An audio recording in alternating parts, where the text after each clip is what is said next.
La prière est une ressource essentielle pour notre lutte contre le péché. Là encore, les chrétiens parlent beaucoup de cette ressource, mais n'y ont que peu recours. Nous avons des réunions de prière, des temps de prière, mais nous ne prions pas comme l'Église primitive. Actes 3, 1, 4, 31, 6, 4, 13, 1, 3. Paul parle à plusieurs reprises de ses prières pour ceux auprès desquels il exerçait son ministère. Dieu nous a fait de merveilleuses promesses concernant la prière. Matthieu 7, 7, 11, Luc 18, 1, 8, Jean 6, 23, 27, 1 Jean 5, 14. Et Paul la mentionne dans son passage sur la préparation pour le combat spirituel. Éphésiens 6, 18. Quelle est l'importance de la prière pour vaincre le péché dans nos vies?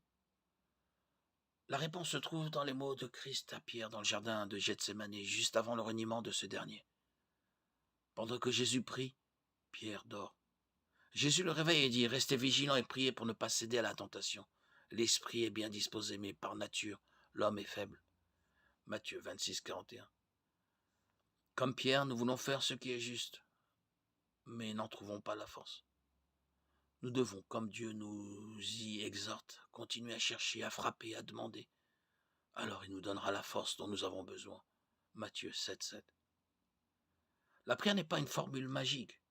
Prier, c'est tout simplement reconnaître nos propres limites et le pouvoir inépuisable de Dieu, et nous tourner vers lui pour puiser la force de faire sa volonté et non la nôtre.